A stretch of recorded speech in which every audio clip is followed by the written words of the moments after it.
Your green card application was rejected. The Labor Department didn't believe your company actually existed, and you had to leave your company to actually get your right. Exactly. So my previous company, Taxi Magic, which invented the way you book ground travel on your mobile phone, this is before Uber, before Lyft, was sponsoring me for my green card. I had been in the U.S. at that point for almost 15 years.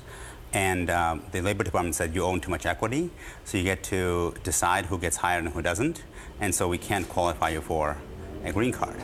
And then I had a choice of whether I could apply again and try to prove to them that they should give me a green card or not, or go to a bigger company where I could get a green card. And I ended up at Google, which handles this stuff very well, and was able to get my green card, and here I am. So I'm in some ways the example of the high-tech labor that maybe Mr. Trump does not really love very much. So, and yet, even under the Obama administration, your case was handled, it was a challenge. Yeah. So how do you think your case would be handled under a Trump administration? Probably not very well, I would suspect. But, the Obama administration actually did some really interesting things for entrepreneurs in the last few years. So now you can have a different type of visa if you're an entrepreneur and have raised money for a company, which is really helpful. Would guess that's going to probably go away under the Trump administration because that was a regulatory decision rather than a law. But I think H-1Bs are also a huge issue because if we don't have H-1Bs, that's going to really hurt tech companies' ability to be able to hire.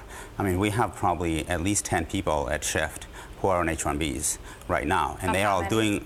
I'm sorry? Of how many people? Of 70 people. Mm-hmm. And so that's a really large percentage, and that's all labor that we really badly need for our team to be successful, because oftentimes we hire people who you can't hire in the U.S. with H-1Bs. So, the critics, including Trump, Jeff Sessions, the president-elect choice for Attorney General, he has said thousands of U.S. workers are being replaced by foreign labor.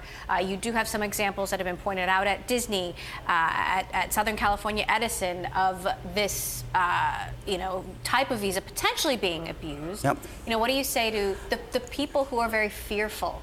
So I think first they should distinguish between tech companies like a startup like Shift or Google or Microsoft from outsourced companies in India that also bring foreign workers to actually do outsourcing of labor. And those are two very different things, and I don't think we should put them all in one kind of bucket. And then secondly, I think you should probably also segment based on what type of jobs we're talking about. I mean, for engineers, there's not an engineer that Google would qualify as this person passed my bar that they would not hire, right? Mm-hmm. Whether they're foreign or American. And so we shouldn't worry about those types of jobs. There are probably other sets of jobs that we might need to worry about a little bit further. But I think for the jobs that we talk about here in Silicon Valley, that's not in any way an issue. We have a labor shortage, we don't have a job shortage. So as a legal immigrant, I'm curious, are current, people who are living here currently or people who are considering coming to the United States rethinking their plans? Are they considering going to Canada or going to Europe or going to places where they believe I'm talking about high-tech skilled workers? I think that's a really serious issue because, we, in Silicon Valley, we succeed when we have foreigners working with Americans and building great companies. Something like half of the companies that are worth $1 billion or more right now, that are startups, were co-founded by a foreign person. So very clearly this is an additive thing for the United States. And so the campaign was super negative. I think it made a lot of people feel very uncomfortable, and it'd be really awesome if we could try to move away from that and actually make people feel very welcome in the U.S.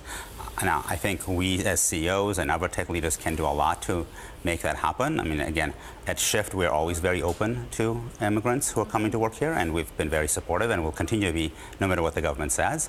But I think it'd be great if all the other CEOs were as loud on this as I am.